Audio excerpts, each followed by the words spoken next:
কৃষ্ণ এক আত্মা, দুই দেহ ধরি অনন্য বিলাসর আস্বাদন করি। এবে দুই দেহ হইলা এক ঠাই, ভাব আস্বাদিতে হইল আমার চৈতন্য গোসাই।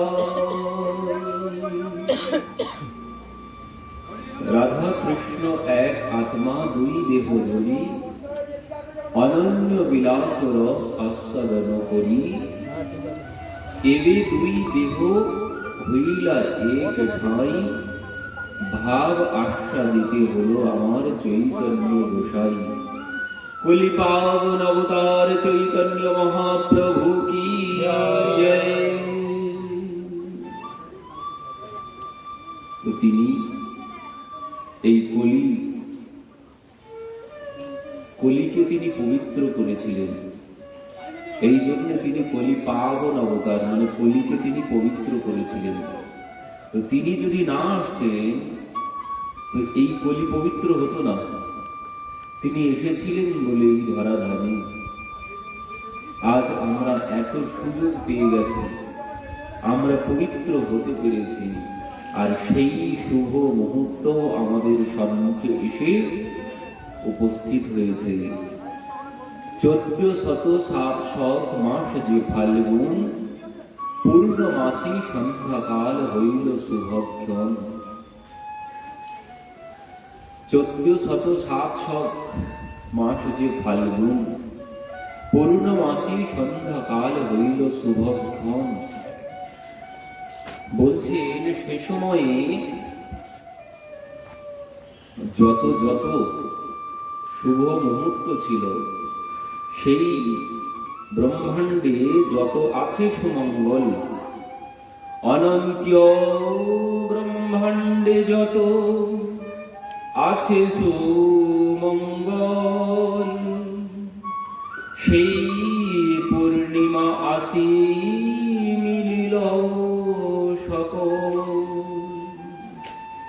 অনন্ত ব্রহ্মাণ্ডে যত শুভক্ষণ আছে, সমস্ত শুভক্ষণ সেই মুহূর্তে এসে উপস্থিত হয়েছিলেন। অতঃ সর্বগুণ পেতঃ কালঃ পরম শোভনম। তো সেই দিনটি হচ্ছে এই পূর্ণিমা, ফাল্গুনী পূর্ণিমা তিথি।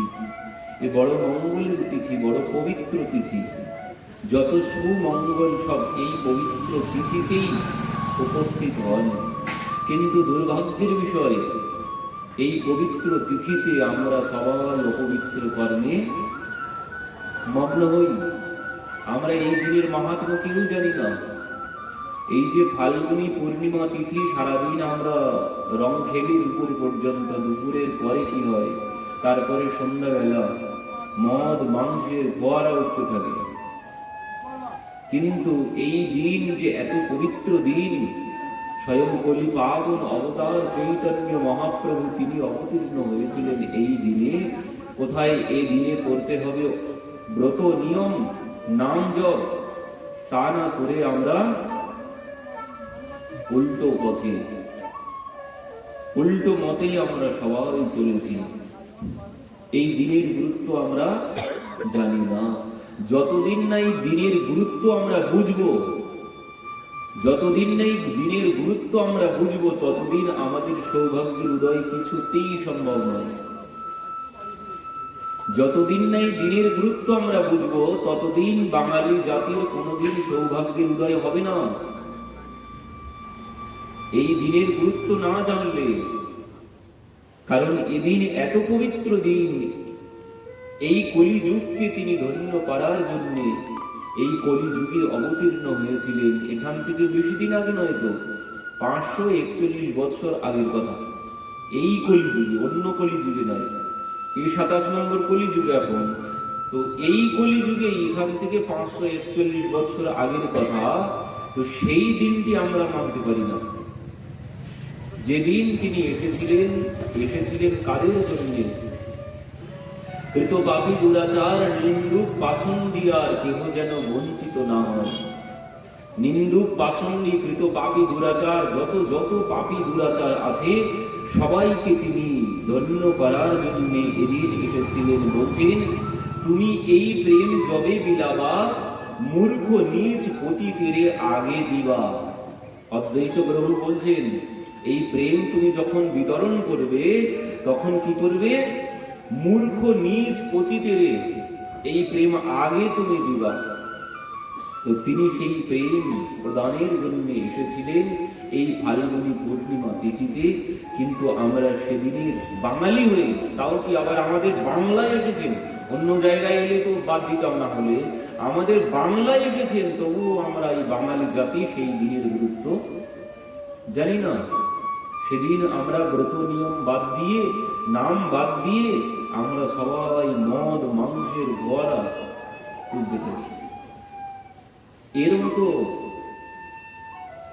দুঃখের বিষয় আর নেই। এই বাংলা সোনার বাংলা কেন বলা হয় জানেন?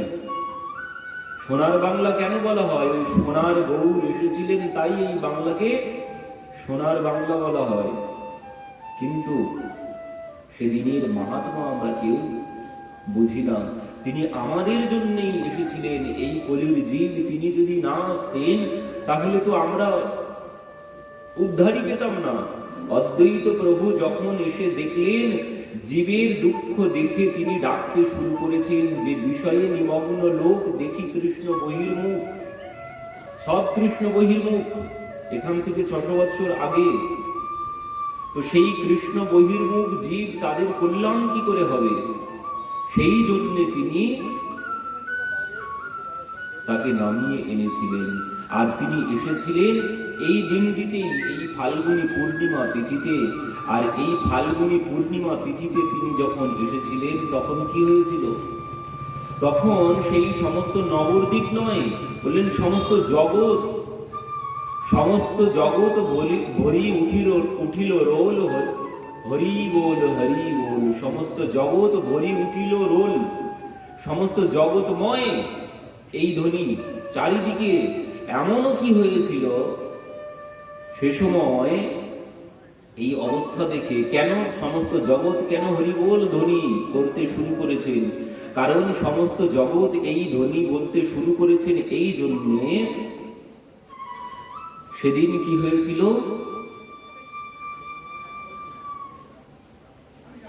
যখন সবাই সারাদিন রং খেলেছেন, সারাদিন সবাই রং খেলেছেন, পরবর্তীতে সবাই দর্শন করছেন, সন্ধ্যাবেলা আকাশে পূর্ণচন্দ্রের উদয় হয়েছে। পূর্ণচন্দ্রের উদয় হয়েছে আকাশে। তো সেই পূর্ণচন্দ্র সবাই দর্শন করছেন, কিন্তু কি হলো? দেখলেন সেই পূর্ণচন্দ্র কিছুক্ষণ পরেই আস্তে আস্তে ক্ষয় হতে শুরু করেছে। পূর্ণচন্দ্র আস্তে আস্তে ক্ষয় হতে শুরু করেছে। আর যেই পূর্ণচন্দ্র ক্ষয় হতে শুরু করেছে, সবাই বুঝলেন যে তাহলে গ্রহণ লেগেছে, চন্দ্রে গ্রহণ লেগেছে। আর এই জন্যে সবাই হরি বল হরি বল হরি বল ধ্বনি চারিদিকে, সমস্ত জগৎ ভরি উঠিল রোল, হরি বল হরি বল, মানে সমস্ত জগৎময় এই ধ্বনি।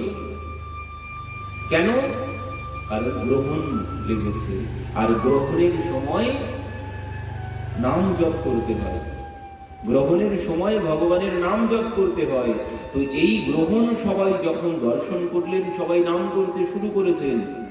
আর কি হয়েছে? গ্রহণ দেখে সবাই গঙ্গায় স্নানে চলেছেন। এদিকে গ্রহণ কেন লেগেছে? কবিরাজ গোস্বামী কি বলছেন? গ্রহণ সেদিন কেন লেগেছিল? এত শুভ দিন আমরা গ্রহণকে অমঙ্গল ভাবি, সবাই গ্রহণকে আমরা অমঙ্গলের বিষয় ভাবি। কিন্তু এত বড় শুভ দিনে আমরা তো জগতে যদি কারো গ্রহণের দিনে জন্ম হয়, আমরা বলবো তাকে এর ভাগ্য ভালো নয়, আমরা উল্টো বলতে শুরু করে দিই। কিন্তু এদিন কেন গ্রহণ লেগেছিল? স্বয়ং ভগবান এসেছেন, গ্রহণ কেন লাগলো?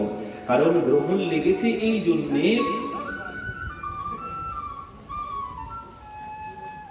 অকলঙ্ক গৌর চন্দ্র দিলা দর্শন, সকলঙ্ক চন্দ্রের কিবা প্রয়োজন।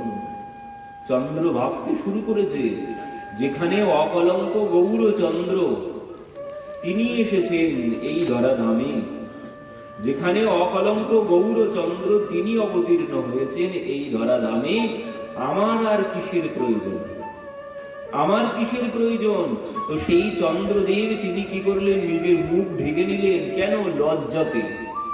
তিনি লজ্জা পেয়ে মুখ ঢেকে নিলেন, কারণ যিনি এসেছেন তিনি অকলঙ্ক গৌরচন্দ্র, তার মধ্যে কোনো কলঙ্ক নেই, কিন্তু আমার মধ্যে তো কলঙ্ক আছে। এই লজ্জায় তিনি নিজের মুখ ঢেকে নিয়েছেন। তিনি বলছেন আমার আর প্রয়োজন নেই জগতে আলো দেওয়ার জন্য, জগতের অন্ধকার আমি আর দূর করবো না। বলেন আমার প্রয়োজন নেই জগতের অন্ধকার দূর করার জন্য। জগতের অন্ধকার দূর হবে কি করে এবার? বললেন জগতের অন্ধকার দূর হবে এই, জগতের অন্ধকার দূর হবে এই গৌরচন্দ্রের উদয়ে। আমি জগতের অন্ধকার দূর করতে পারবো না, তো সেই জগতের অন্ধকার দূর করার জন্য তিনি এই ধরাধামে অবতীর্ণ হয়েছিলেন। তো সেই দিনটি হচ্ছে 1407 মাস যে ফাল্গুন পূর্ণমাসী সন্ধ্যাকাল হইল শুভক্ষণ। তো উদয় নদিয়াগিরি পূর্ণচন্দ্র গৌর হরি, কৃপা করি হইল উদয়, পাপ তম হইল না, ত্রিজগতের উল্লাস, জগ হরি হরি ধ্বনি হয়। নদিয়াগিরি পূর্ণচন্দ্র গৌর হরি, কৃপা করি হইল উদয়, পাপ তম হইল নাশ, ত্রিজগতের উল্লাস, জগ হরি হরি ধ্বনি হয়। বললেন পাপ তম হইল নাশ, সমস্ত পাপ নাশ করার জন্যই তিনি অবতীর্ণ হয়েছেন।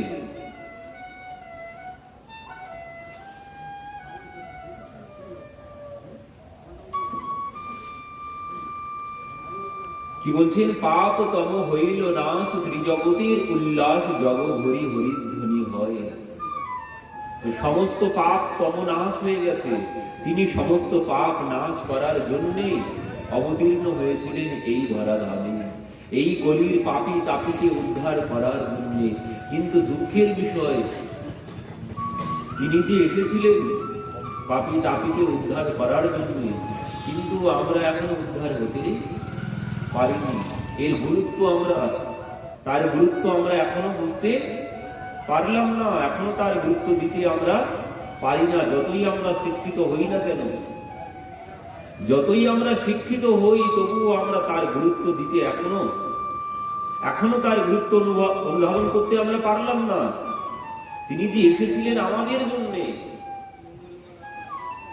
তো বলছেন কবিরাজ গোস্বামী পাদ, সে সময় বললেন সমস্ত পাপ তব নাশ হয়ে গেল, সে সময় আর কোনো পাপ জগতে ছিল না।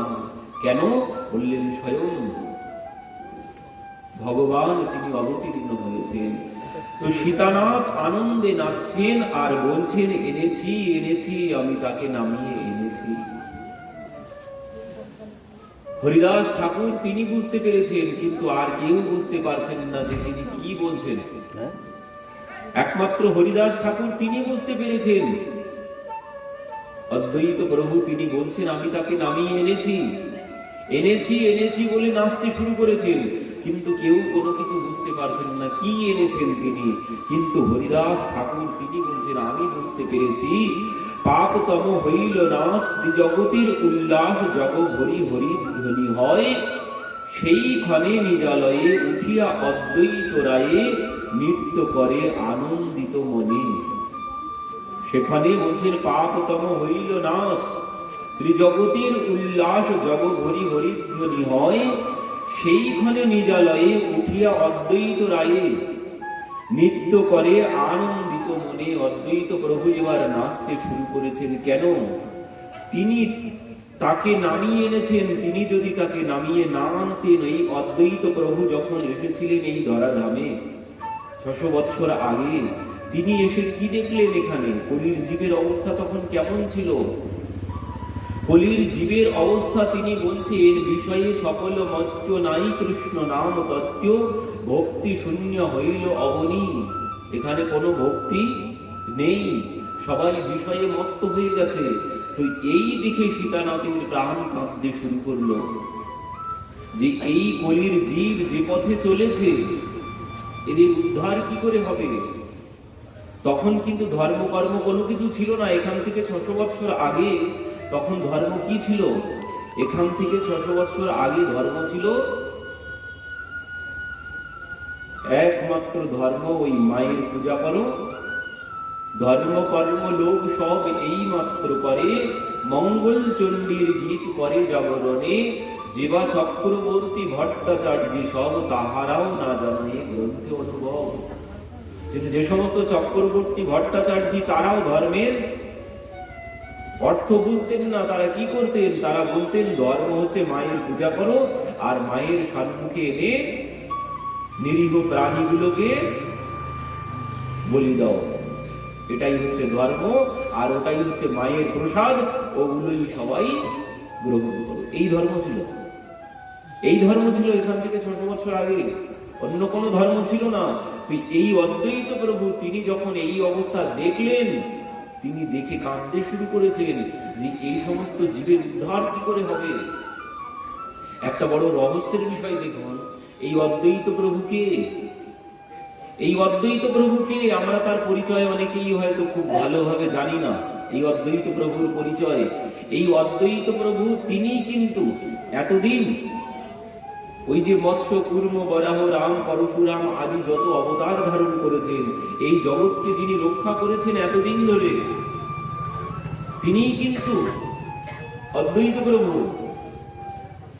তো সেই অদ্বৈত প্রভু তিনি বলছেন, এখন কি বলছেন যে এই কলির জীবের যে অবস্থা, আমি পারবো না এবার। এতদিন কিন্তু তিনি সব রক্ষণাবেক্ষণের দায়িত্ব সব কিন্তু তার হাতে ছিল। সত্য ত্রেতা দাপরে সমস্ত রক্ষণাবেক্ষণের দায়িত্ব সব তার উপরে ছিল। কিন্তু তিনি যখন কলিযুগে এসেছেন তখন বলছেন আমি পারবো না এই কলির জীবকে উদ্ধার করতে, আমি কলির জীবকে উদ্ধার করতে পারবো না। ভগবান গীতায় যে কথা বলেছিলেন, কি বলেছিলেন? यदा यदा हि धर्मस्य ग्लानिर्भवति भारत यद्बुद्ध्यानं यधर्मस्य तदात्मानं सृजाम्यहम् परित्राणाय साधूनां विनाशाय च दुष्कृतम् धर्म समस्त्यपनार्थाय संभवामि जुगे जुगे। আমি যুগে যুগে অবতীর্ণ হই কিসের জন্য? বিনাশায় চ দুষ্কৃতম, মানে দুষ্কৃতকারীকে বিনাশ করার জন্য, গো ব্রাহ্মণ সাধু সন্ত আমার ভক্তকে রক্ষা করার জন্য আমি যুগে যুগে অবতীর্ণ হই। তো কে অবতীর্ণ হয়েছে যুগে যুগে? যুগে যুগে অবতীর্ণ কে হয়েছেন? এই মৎস্য কুর্ম বরাহ রাম পরশুরাম আদি অবতার কে গ্রহণ করেছেন? এই মহাবিষ্ণু, তিনি যুগে যুগে অবতীর্ণ হয়েছেন, হয়ে জগৎকে রক্ষা করেছেন। আর সেই তিনি কলিযুগে এসেছেন কে? অদ্বৈত প্রভু রূপে।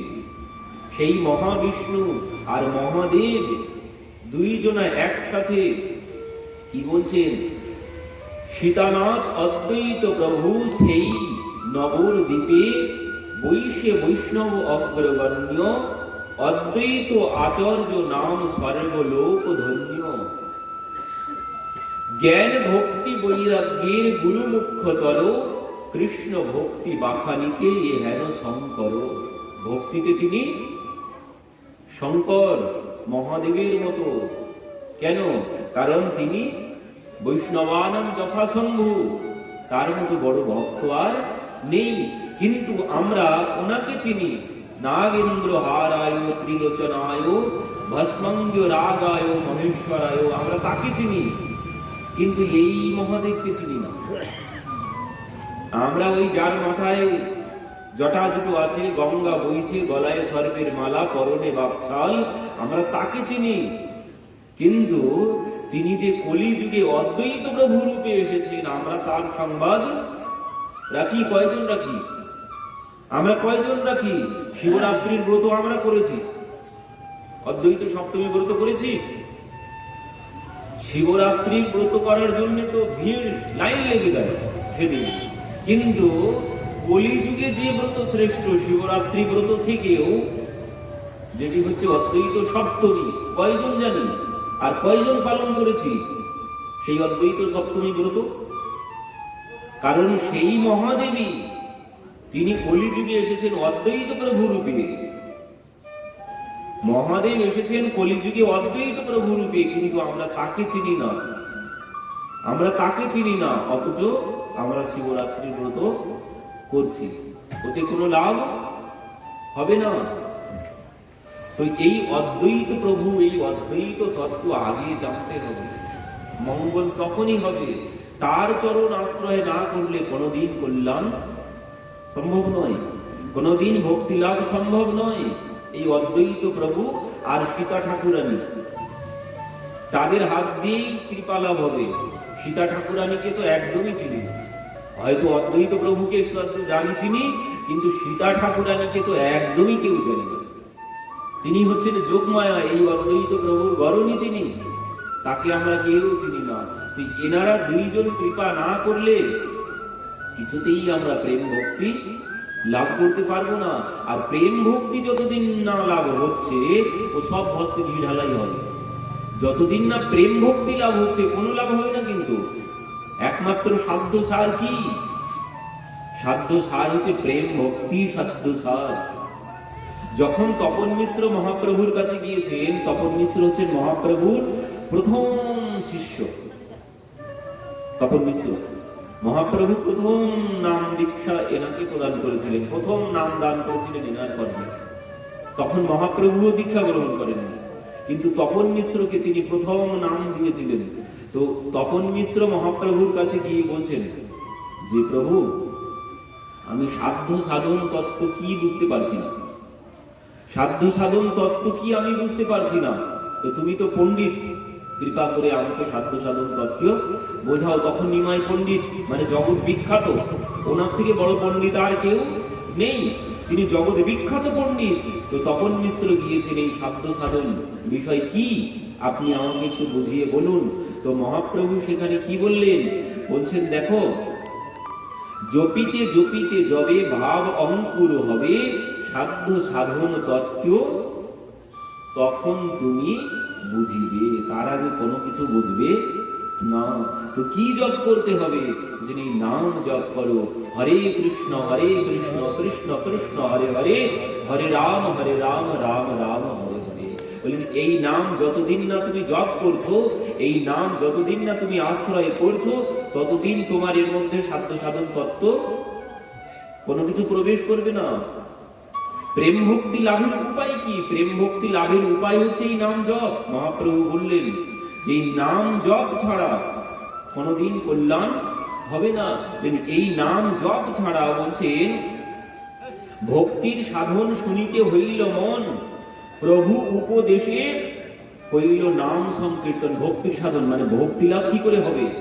প্রভুর কাছে কেউ জিজ্ঞাসা করেছেন যে ভক্তি লাভ করবো কি করে? তো মহাপ্রভু বললেন, একমাত্র নাম সংকীর্তন, নাম আশ্রয় করো, এতেই ভক্তি লাভ হবে, নামের দ্বারাই ভক্তি লাভ হবে।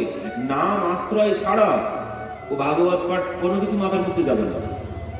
এ ভাগবতের রস তিনি আস্বাদন করতে পারবেন যিনি নাম আশ্রয় করেছেন।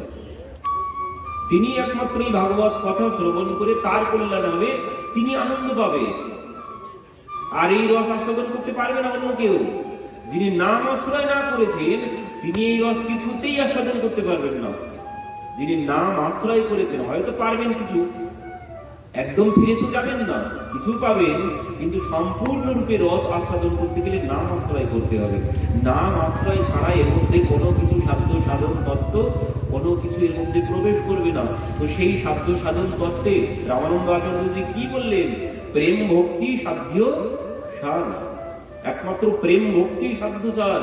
প্রেম ভক্তি যদি না থাকে, ও ভগবান কাছে আসলেও কোনো লাভ হবে না। ভগবান কাছে আসলেও কোনো লাভ হবে না। ভগবানকে যদি পেটের মধ্যে ঢুকেও নিই আমি, তাও কোনো লাভ হবে না। অগাসুর বগাসুর সব তো পেটের মধ্যে পুরে নিয়েছিল ভগবানকে, তাদের কোনো লাভ হয়েছে? তাদের কোনো লাভ হয়েছে? অগাসুর বগাসুরের পেটের মধ্যে ভগবান গিয়ে প্রবেশ করেছে, সেই চানুর গোষ্ঠী ভগবানের সাথে লড়াই করেছে, ভগবানের সাথে কুস্তি করেছে একসাথে, তাদের কোনো লাভ হয়েছে? তাদের কোনো লাভ হয়নি। লাভ কখন হবে? যখন প্রেম ভক্তি লাভ করতে পারবো, তখনই ভগবানকে চিনতে পারবো, তখনই এই হৃদয় শীতল হবে। তার আগে শীতল কিছুতেই হবে না। একমাত্র প্রেম ভক্তি সাধ্য সার। মহাপ্রভু বললেন এই পঞ্চম পুরুষার্থ। প্রেম ভক্তি হচ্ছে পঞ্চম পুরুষার্থ। আমাদের পুরুষার্থ কি কি? ধর্ম, অর্থ, কাম, মোক্ষ। এই চতুর্পুরুষার্থ আমরা সবাই জানি। ধর্ম, অর্থ, কাম, মোক্ষ। কিন্তু মহাপ্রভু বললেন যে এতে কোনো কিছু হবে না এই পুরুষার্থ দিয়ে। ও ধর্ম দিয়েও কোনো কিছু হবে না, অর্থ দিয়েও কোনো কিছু হবে না, কামনা দিয়েও কোনো কিছু হবে না, আর মোক্ষ দিয়েও কোনো লাভ তুমি করতে পারবে না। মোক্ষ মানে কি? মিলিয়ে গেলাম, আমার কোনো চিহ্নই থাকলো না, আমার কোনো আর পরিচয়ই থাকলো না, নিঃশেষ হয়ে গেলাম। কিন্তু মোক্ষ মানে রসগোল্লার সাথে মিশে রসগোল্লা হয়ে গেলাম, আমার কোনো সত্তা আর থাকলো না। কিন্তু যখন আমি প্রেম ভক্তি লাভ করতে পারবো, তখন কি হবে? তখন আমার এই সত্তা নষ্ট হবে না, আমি এই সত্তাতেই থেকে যাব। এই সত্তাতেই থেকে ভগবানের সেবা সুখ লাভ করতে পারবো। আমি ভগবত ধাম গিয়ে ভগবানের সেবা সুখ লাভ করতে পারবো।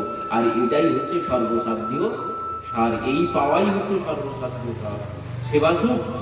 তো সেবা সুখ কখন পাবো? সেবা সুখ তখনই পাবো যখন প্রেম ভক্তি লাভ করতে পারবো। ও ধর্ম, অর্থ, কাম, মোক্ষ দিয়ে কোনো লাভ হবে না। মহাপ্রভু এই জন্যই পঞ্চম পুরুষার্থের কথা বললেন, যে দেখো প্রেম ভক্তি ছাড়া কোনো লাভ হবে না। যে জীবনে প্রেম ভক্তি নেই, সে জীবনের কোনো মূল্য নেই। যেমন ওই তুলসীদাসজি বলছেন, যে জীবনে প্রেম ভক্তি নেই সে জীবন হচ্ছে লবণবিহীন ব্যঞ্জন। যেমন মানে ব্যঞ্জনে মানে তরি তরকারিতে আমি তেল মশলা সব দিলাম বেশি বেশি করে, খুব ভাজা ভাজি করে খুব সুন্দর করে রান্না করলাম, কিন্তু যদি লবণ না দেওয়া হয় তার কোনো স্বাদ হবে? কোনো স্বাদ হবে না। এই জন্য লবণের নাম কি? ভালো নাম কি? রাম রস। রাম রস ছাড়া এ জীবন নিরস। এ জীবনে কোনো রস আস্বাদন হবে না যতদিন নেই প্রেম ভক্তি লাভ হচ্ছে। তো এই জন্য বললেন প্রেম ভক্তি একমাত্র সাধ্য সার। তো এই প্রেম ভক্তি লাভ হবে কি করে? বললেন এই প্রেম ভক্তি দেওয়ার জন্যই তিনি এসেছেন। এই প্রেম ভক্তি দেওয়ার জন্য তিনি এই কলিযুগে অবতীর্ণ হয়েছেন। আর এই প্রেম ভক্তি কোথায় আছে? বললেন ওই নাম প্রেমের মালা গাঁথি পরাইলা সংসারে। নাম প্রেমের মালা গাঁথি পরাইলা সংসারে। বললেন ওই নামের মধ্যেই ওই প্রেম আছে, নামের মধ্যেই ওই প্রেম আছে। এই নাম আশ্রয় ছাড়া কিছুতেই আমি প্রেম লাভ করতে পারব না। তো এই জন্য বলছেন পরম করুণ প্রভু দুই জন নিতাই গৌর চন্দ্র, ওরে দেখো ভাই ত্রিভুবনে নাই এমন দয়াল দাতা, পশু পাখি ঝুরে পাষাণ বিদরে শুনি যার গুণ কথা।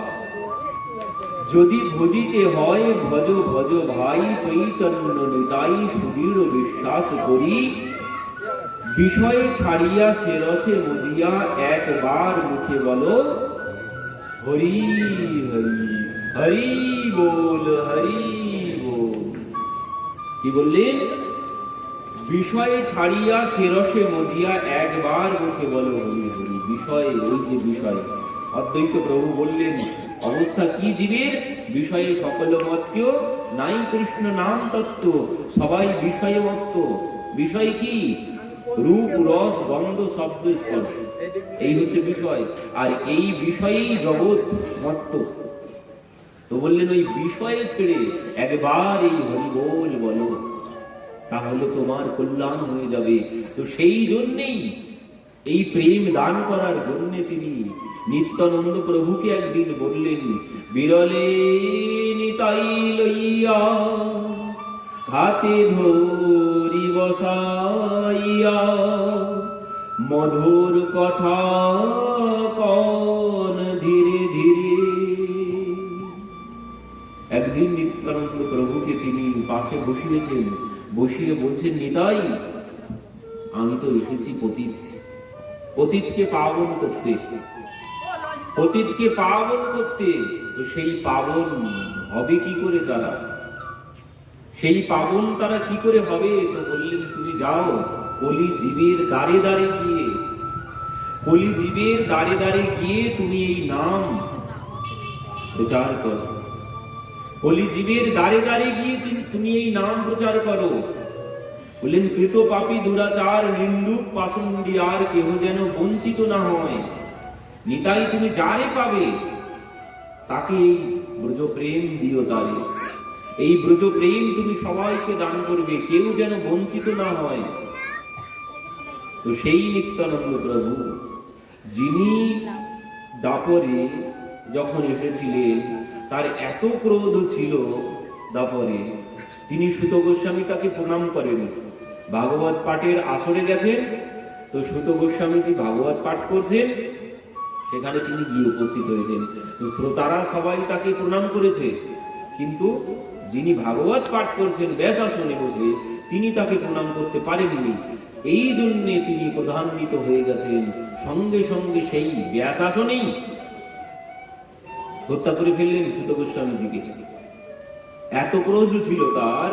আর সেই বলরামজি তিনি এই কলিযুগে এসেছেন, এসে এখন কি হয়েছে? অক্রোধ পরমানন্দ নিত্যানন্দ রায়, অভিমান শূন্য নিতাই নগরে বেড়ায়, যারে দেখে তারে বলে দন্তে তৃণধরি, আমার কি নিয়ালহ বলো গৌর হরি। এখন তিনি অক্রোধ পরমানন্দ হয়ে গেছেন, আর কোনো ক্রোধ নেই, আর কোনো ক্রোধ নেই। যখন ভীম দুর্যোধনের জঙ্ঘায় উরুতে গদা দিয়ে আঘাত করেছেন, হাল মুসল তুলে নিয়ে তিনি ছুটতে শুরু করেছেন, ভীম আমি তোকে এক্ষুনি বধ করব, এত প্রধান্বিত ছিলেন। কিন্তু ভগবান গিয়ে বললেন, দাদা শান্ত হও, শান্ত হও। কারণ কি, ভীম ওই নিয়ম উল্লঙ্ঘন করেছেন, কোমরের নিচে আঘাত করা যায় না। কিন্তু ভীম দুর্যোধনের কোমরে আঘাত করেছেন, উরুতে আঘাত করেছেন। আর সেই জন্যে বলরামজি বলছেন, ভীম তুই যুদ্ধের নিয়ম উল্লঙ্ঘন করেছিস, আমি তোকে এক্ষুনি বধ করব। কিন্তু সেখানে ভগবান গিয়ে শান্ত করলেন। তো এত প্রধান্বিত ছিলেন তিনি। আর এখন কি হয়েছে?